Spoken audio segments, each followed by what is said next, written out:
bagaimana agar terhindar dari guna-guna dan santet. Nah, jamaah, subhanallah ya. Guna-guna dan santet ini termasuk dosa besar yang ternyata masih cukup banyak di Indonesia. Walaupun mungkin sudah berkurang, tidak seperti masa lalu. Anak ingat di kampung anak dulu, ketika anak SD ada tuh dukun santet di kampung. Kita biasanya kalau maghrib itu sering melihat seperti panah api. Itu sebelum maghrib. Itu orang kampung mengatakan itu lemparan tukang-tukang santet dan guna-guna. Waktu di pesantren dulu kita pernah melihat lampu berjalan. Lampu minyak tuh terbang. Iya, sihir dan santet. Bagaimana cara kita menyelamatkan diri dari santet dan guna-guna? Kita tahu bahwasanya santet dan guna-guna adalah dari syaitan. Dan tentunya menyelamatkan diri dengan cara kita membentengi diri kita dengan zikrullah. Di antara yang perlu dibaca adalah Qul huwallahu ahad, Qul a'udzu birabbil falaq. Kita lihat nih, min syarri ma khalaq. Kita berlindung kepada Allah, Rabbnya subuh, dari kejahatan ciptaannya. Wa min syarri ghasiqin idza waqab. Dan dari kejahatan malam apabila telah gelap gulita. Wa min syarri naffatsati fil uqad. Nih. Dan dari kejahatan tukang-tukang sihir, tukang-tukang santet yang mereka meniup buhul-buhul tali mereka. Wa min syarri hasidin idza hasad. Dan aku berlindung ya Allah dari kejahatan orang yang hasud kalau sedang hasud. Biasanya santet ini dari orang-orang yang hasud, yang iri dan dengki.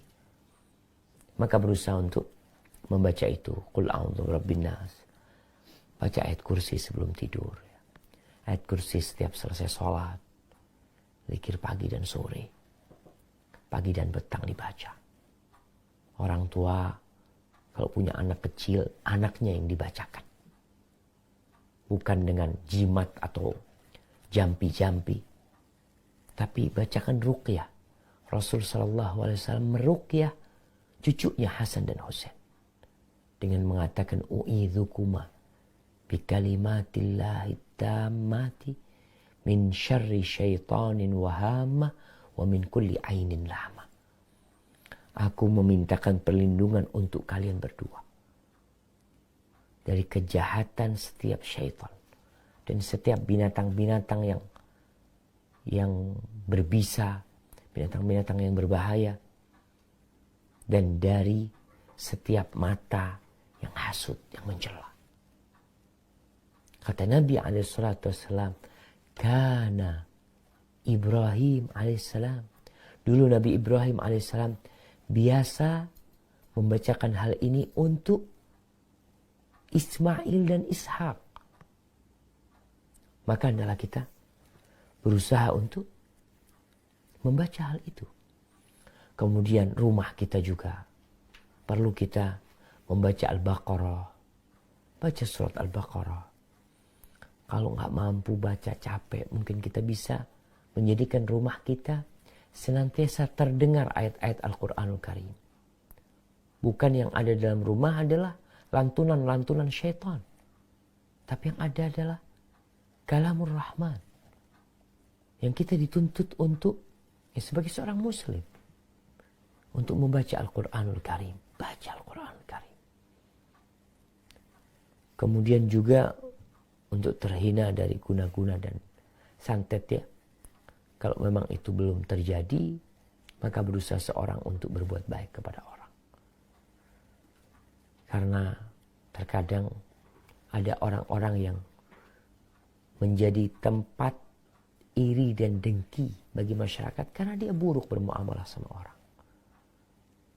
Kemudian jangan nantang musuh, jangan cari musuh ya. Jangan sok jagoan, tapi tawadhu kepada orang. Ucapkan salam, tebarkan salam. Sehingga ya kita menciptakan masyarakat yang penuh cinta dan kasih sayang. Dan untuk biasanya seorang wanita kadangkala dia mengguna-gunai suaminya. Hati-hati, sihir itu termasuk dosa besar. Dosa besar.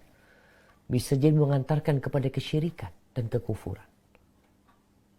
Maka tatkala seorang wanita ingin suaminya cinta kepada dia, hendaklah dia berbuat baik kepada suaminya. Dia melaksanakan kewajibannya memberikan hak-hak suaminya. Semoga Allah Jalla Jalaluh menjadikan suaminya jadi cinta kepada dia. Karena Allah menjadikan cinta dan kasih sayang. Terkadang penyebab orang mengguna-guna hasut terhadap temannya. Pedagang biasanya. Kita kadang-kala melihat restoran. Dia pakai guna-guna, yang sini pakai guna-guna. Dia berharap bagaimana pelanggan yang ada di toko sana pindah ke tempat dia. Makanya perbuatan-perbuatan yang dilarang. Jangan takut, rezeki tidak bakal tertukar. Mintalah rezeki kepada Allah. Allah yang membagi rezeki. Kenapa kita harus hasud? Orang yang hasad ini, orang yang tidak ridho dengan pembagian Allah. Fulan naik pangkat untuk antum sakit hati. Antum siapa? Allah yang menjadikan fulan naik pangkat. Dan diangkatnya fulan ke level yang lebih tinggi. Itu ujian buat fulan. Karena pembagian masalah rizki di dunia ini bukan karena amalan, sekali lagi. Pembagiannya itu sebagai bentuk ujian buat dia. Yang hartanya tambah banyak diuji sama Allah. Bukan karena amalannya. Karena ada orang-orang yang tidak pernah beramal. Ternyata dia hidup penuh dengan kekayaan. Maka hati-hati dengan masalah guna-guna dan santet ya. Kita seorang muslim hendaklah senantiasa membentengi diri kita dengan zikrullah. Dan kita juga tahu dengan hukum tersebut. Jangan sampai seorang muslim datang ke dukun. Minta jampi-jampi. Minta agar fulan usahanya dibangkrutkan umpamanya. Ya Allah ya Karim. Na'udzubillah min dzalik.